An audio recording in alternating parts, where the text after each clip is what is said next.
दोस्तों, स्वागत है आपका अपने YouTube चैनल एमसीक्यू क्वेश्चन सब पर। आज हम आपके लिए इस वीडियो में हमारे RRB NTPC group D series का लेक्चर 22 लेकर आए हैं, जिसमें आज हम पॉलिटी का चैप्टर 7 कवर अप करेंगे, जिसमें हम दो टॉपिक कवर अप करेंगे, पार्लियामेंट और राज्यसभा। बाकी के जो 21st लेक्चर है, आप उसको प्लेलिस्ट में जाके आरआरबी रेलवे की उसमें जाके चेक कर सकते हैं। हम लोगों ने सीरीज़ स्टार्ट की है जिसमें हमने आरआरबी के सारे प्रीवियस ईयर क्वेश्चन लिए हैं और हम हर टॉपिक को एक वन शॉट सीरीज़ में कवर अप कर रहे हैं, तो आप जाके प्लेलिस्ट में भी चेक कर सकते हैं। आप हमें हमारे डिफरेंट सोशल मीडिया प्लेटफॉर्म पर फॉलो कर सकते हैं। फ्री पीडीएफ ई बुक्स के लिए टेलीग्राम चैनल पर, जिसका लिंक डिस्क्रिप्शन में मौजूद है, नहीं तो आप इस नाम से सर्च कर सकते हैं और कनेक्ट कर सकते हैं। इंस्टाग्राम चैनल पर जुड़ सकते हैं, जिसका भी लिंक डिस्क्रिप्शन में मौजूद है, जहाँ पे आपको डेली एमसीक्यू क्वेश्चंस करने के लिए मिल जाएंगे और कुछ शॉर्ट ट्रिक्स हैं जो वो भी आप वहाँ जाके चेक कर सकते हैं अपने एग्जाम्स के लिए। दो ब्लॉग चल रहे हैं वो देख सकते हैं। बाकी पीडीएफ ई बुक्स परचेज करने के लिए हम हमारी वेबसाइट देख सकते हैं, इसका भी लिंक हमने डिस्क्रिप्शन में दिया हुआ है। इस लेक्चर की भी वीडियो हमारी आपको टेलीग्राम चैनल पर ही अवेलेबल हो जाएगी लेक्चर के एक दो दिन बाद अपलोड होने के बाद। तो दोस्तों, वीडियो को शेयर करना ना भूलें अपने दोस्तों के साथ, ताकि मैक्सिमम स्टूडेंट्स इस वीडियो का फ़ायदा उठा सकें। चलिए स्टार्ट करते हैं और देखते हैं आज का फर्स्ट क्वेश्चन। फर्स्ट क्वेश्चन है, who among the following is directly responsible to the parliament for all matters related to the defense services of India?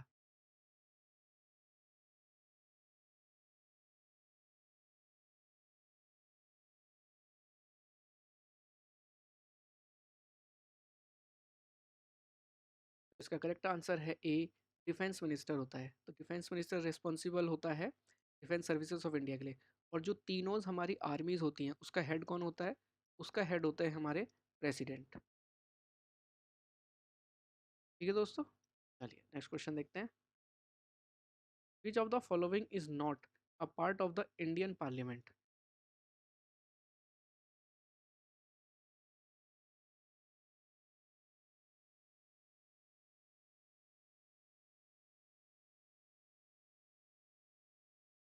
तो इसका करेक्ट आंसर है डी, स्टेट लेजिस्लेटिव असेंबलीज। यानी कि हमारा जो इंडियन पार्लियामेंट है उसमें तीन चीज़ें होती हैं, प्रेसिडेंट, राज्यसभा और लोकसभा। अब एक सवाल और आता है यहाँ से कि राज्यसभा का एक और नाम होता है, क्या बोलते हैं उसे? एक तो होता है आपका अपर हाउस और एक इसको बोलते हैं काउंसिल ऑफ स्टेट। ठीक है दोस्तों, और ऐसे ही है लोकसभा। लोकसभा को बोलते हैं लोअर हाउस और एक नाम और होता है इसका, उसको बोलते हैं हाउस ऑफ पीपल। क्वेश्चन किसी भी तरीके से पूछ सकता है, बस आपको घबराना नहीं है और इस तरीके से आंसर करना। चलिए नेक्स्ट क्वेश्चन देखते हैं। The parliament of India include.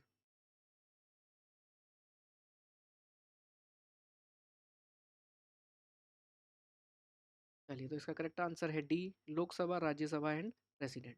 चलिए नेक्स्ट देखते हैं। विच of the following is not a part of Indian parliament? देखिए यहाँ पे घुमा के दे दिया ना। अब पूछा गया था 31 जनवरी 2021 को शिफ्ट फर्स्ट में आरआरबी एनटीपीसी। चलिए बताइए दोस्तों। तो इसका करेक्ट आंसर है सी, लेजिस्लेटिव काउंसिल। चलिए नेक्स्ट देखते हैं। As per Constitution of India, if for a period of dash days a member of either house of the parliament is without permission of the house absent from all meetings thereof, the house may declare his seat vacant.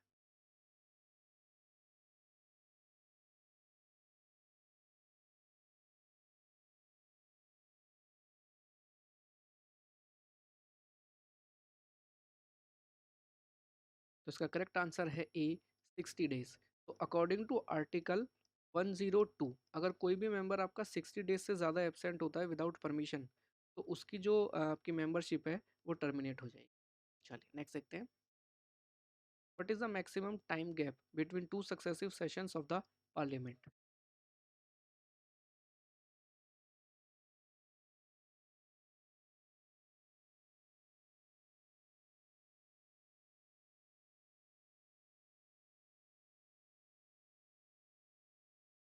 The correct answer है D, 6 months।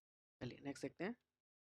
Under the Indian constitution which of the following has the right of legitimated power?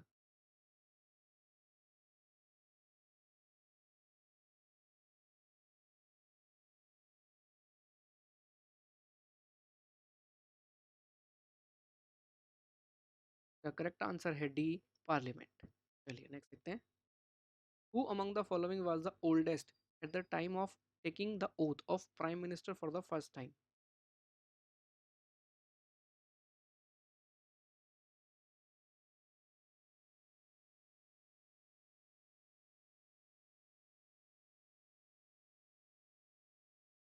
इसका correct answer है A, Morarji Desai. और कितनी as थी उनकी इस time पे? उनकी एज थी 81 ईयर्स।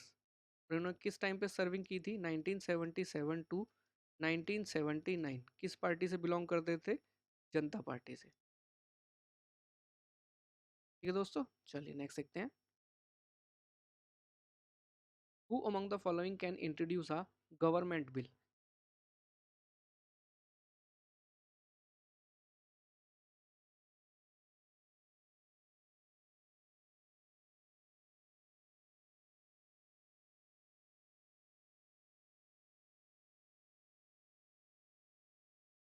द करेक्ट आंसर है D, to be a minister in any house of the parliament.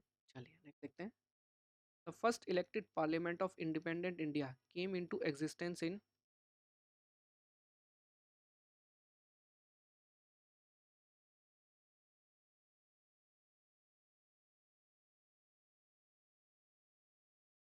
The correct answer है डी, 1952। बात करें राज्यसभा की, तो वो आपकी कब इस्टेब्लिश्ड हुई थी? वो आपकी इस्टेब्लिश्ड हुई थी 3 अप्रैल 1952 को। और बात करें लोकसभा की, तो वो हुई थी आपकी 17 अप्रैल 1952 को। चलिए नेक्स्ट क्वेश्चन देखते हैं।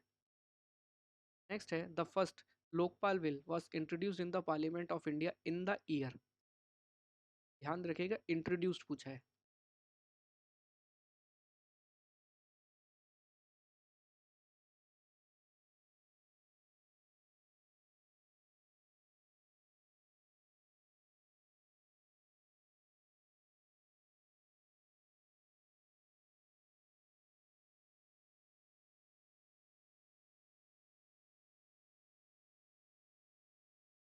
तो इसका करेक्ट आंसर है सी, 1968। और ये बिल आपका जो इसमें क्या कहते हैं पास कब हुआ था? पास्ड हुआ था 2018 में, तो 2013 में। एक सवाल और आपसे यहाँ पूछा जाता है कि जो फर्स्ट लोकपाल हैं उनका क्या नाम था? उनका नाम था आपका जस्टिस पिनाकी चंद्र घोष। ठीक है दोस्तों, पीएन घोष के नाम से भी आता है, जस्टिस पिनाकी चंद्र घोष। तो फर्स्ट लोकपाल ये थे। चलिए नेक्स्ट देखते हैं। Who is the competent authority to determine the condition of obtaining Indian citizenship?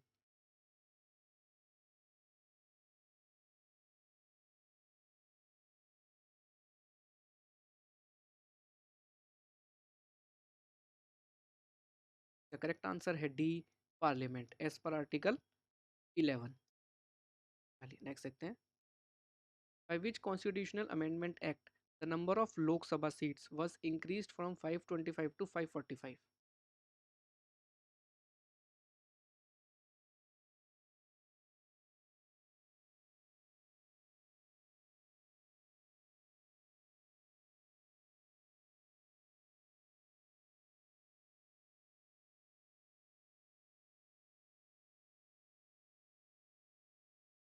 Correct answer है D, 31st constitution amendment act 1973। तो लोकसभा की सीट्स तो इंक्रीज हो गई थी, और यूनियन टेरिटरी की आपकी जो सीट्स हैं वो डिक्रीज हो गई थी 25 टू 20। चलिए नेक्स्ट क्वेश्चन देखते हैं दोस्तों। The termination of the current session of parliament is called?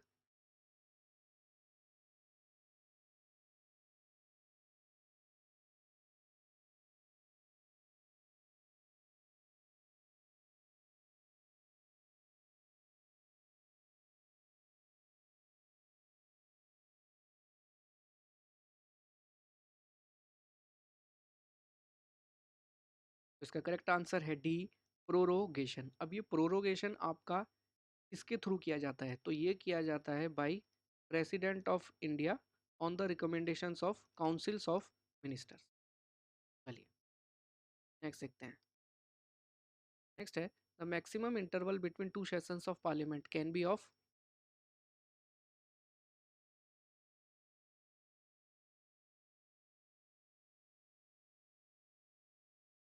ये क्वेश्चन अभी ऊपर भी आया था, तो इसका करेक्ट आंसर है बी, 6 मंथ्स। और यहाँ से इसका आर्टिकल अगर आपसे पूछे तो वो है आर्टिकल 85।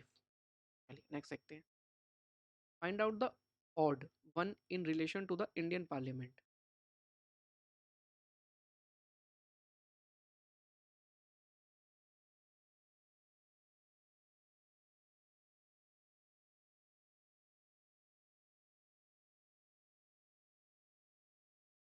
तो इसका करेक्ट आंसर है बी, समर सेशन।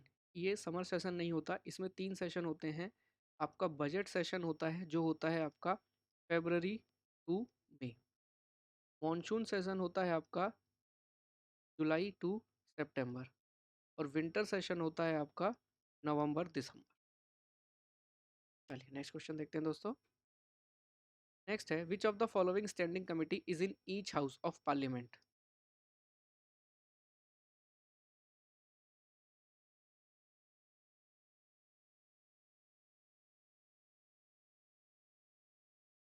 का करेक्ट आंसर है डी, ऑल ऑफ दिस। चलिए नेक्स्ट देखते हैं। The compensatory afforestation fund bill was passed by the Rajya Sabha of India in the year।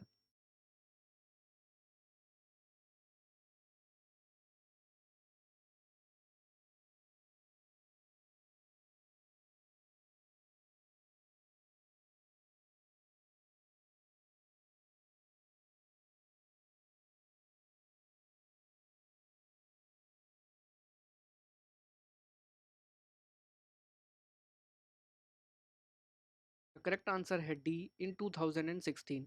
अब अगर आपकी पूछा जाए कि ये बिल प्रेजेंट किसने किया था, वो कौन से यूनियन मिनिस्टर थे, तो उनका नाम था अनिल माधव दास। चलिए नेक्स्ट क्वेश्चन देखते हैं दोस्तों। नेक्स्ट है, fund can be spent from the consolidated fund of India.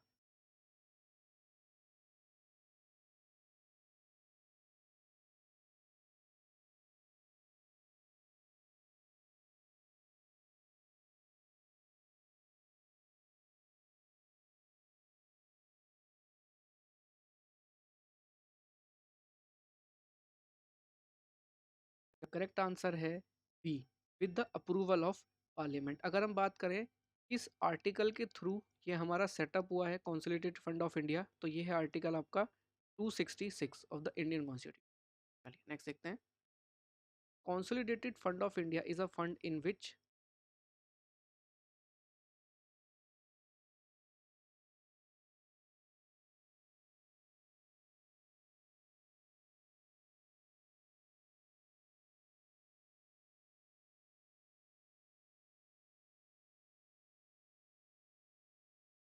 तो इसका करेक्ट आंसर है B, all the funds received by or on behalf of the government of India are deposited.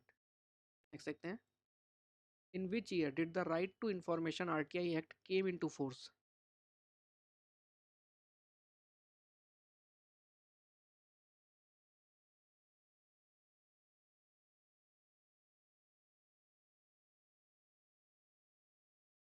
The correct answer है B, 2005। Exact अगर आपको याद रखना है तो 12 अक्टूबर 2005। चलिए नेक्स्ट देखते हैं। नेक्स्ट क्वेश्चन है, under MP local development scheme the annual amount fixed for each MP for development work in their own area is.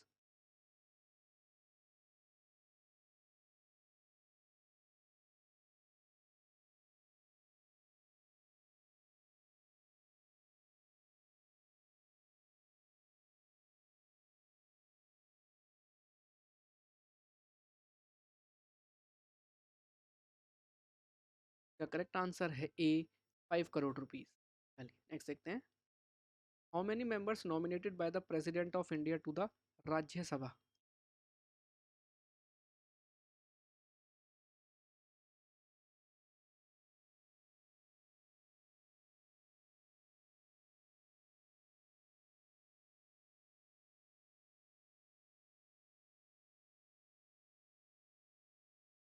The correct answer है ए, 12। चलिए नेक्स्ट देखते हैं। 1/3 of the members of the Rajya Sabha retires after every dash year.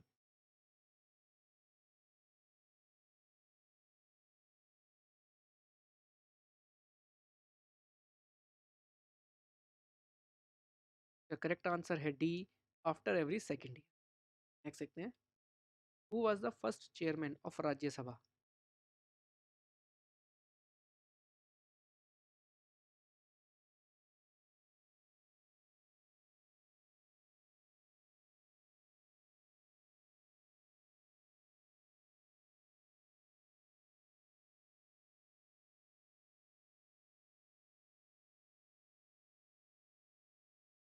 तो इसका correct answer है B, doctor S Radhakrishnan.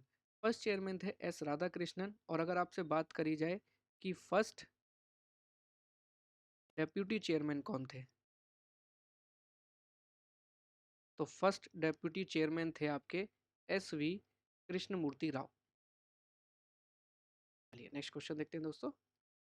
Next है, parliament does not have the power to make laws on the subjects included in list second of the scheduled 7th of the Constitution of India. Which of the following options is an exception to this general rule?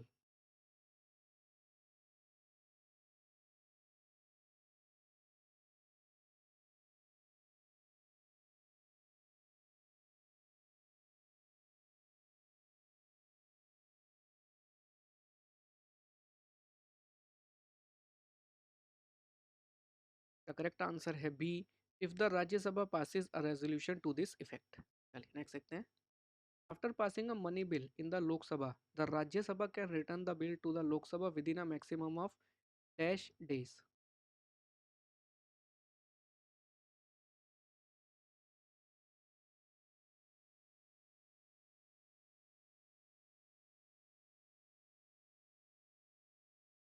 Correct answer है A, within 14 days.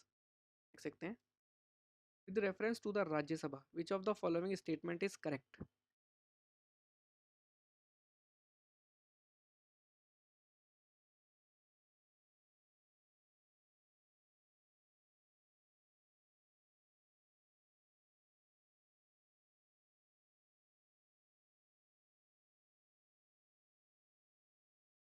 The correct answer है A, Rajya Sabha is never dissolved. चलिए next देखते हैं। Next है, the quorum required in the Rajya Sabha is.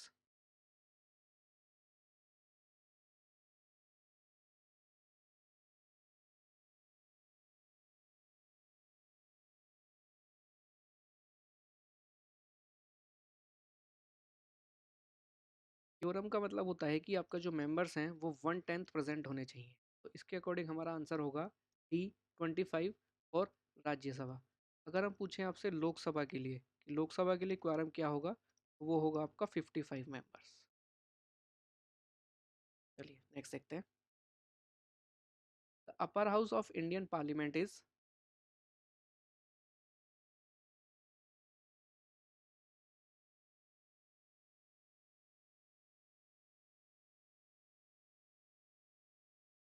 Correct answer है B, Rajya Sabha.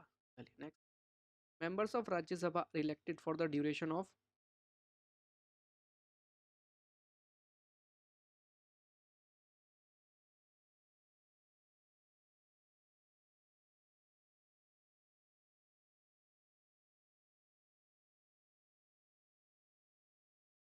The correct answer है B, for 6 years. सवाल देखते हैं। The members of Rajya Sabha are elected bye.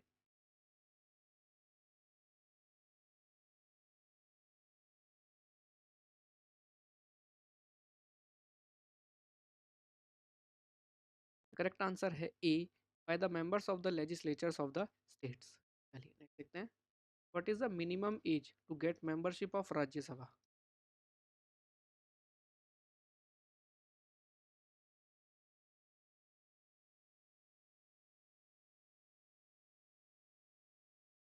इसका करेक्ट आंसर है बी, 30 ईयर्स। और 25 ईयर्स है लोकसभा के लिए। चलिए नेक्स्ट क्वेश्चन देखते हैं। During a no confidence motion against his own government, the prime minister of India can not participate in voting if he.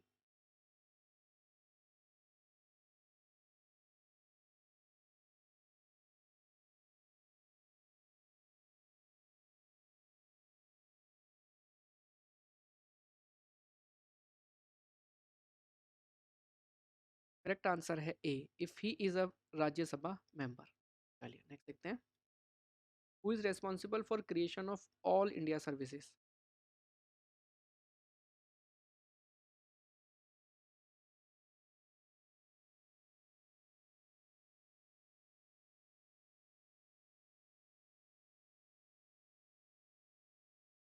The correct answer है B, oh sorry A, Rajya Sabha. कभी कभी इसका जो ऑल इंडिया सर्विसेज का according to article है कि किस article के थ्रू वो बना सकते हैं, तो वो भी पूछ लेते हैं। वो आर्टिकल है आपका आर्टिकल 312 312। चलिए नेक्स्ट देखते हैं। ओह चलिए, तो चलिए दोस्तों, आज की वीडियो में इतना ही। अगर आज की वीडियो पसंद आई हो तो लाइक और शेयर ज़रूर करें, और अगर आप चैनल पे नए हैं तो चैनल को सब्सक्राइब ज़रूर करें। बाकी फ्री पीडीएफ ई बुक्स पाने के लिए आप हमारे साथ हमारे टेलीग्राम चैनल पे जुड़ सकते हैं, जिसका लिंक हमने डिस्क्रिप्शन में दे रखा है। बाकी पीडीएफ ई बुक्स परचेज करने के लिए आप हमारी वेबसाइट देख सकते हैं, जिसका भी लिंक हमने डिस्क्रिप्शन में दे रखा है। वहाँ जाके आप चेक कर सकते हैं कौन कौन सी बुक्स हैं और परचेज कर सकते हैं। बाकी इंस्टाग्राम चैनल पे जुड़ सकते हैं, जिसका भी लिंक डिस्क्रिप्शन में मौजूद है, जहाँ पे आपको एमसीक्यू क्वेश्चंस करने के लिए मिल जाएंगे डेली, और कुछ शॉर्ट ट्रिक्स हैं एग्जाम से रिलेटेड, आप वो भी देख सकते हैं। चलिए दोस्तों, मिलते हैं अब अगली वीडियो में। तब तक अपनी तैयारी करते रहिए। Wish you all the best. Thank you.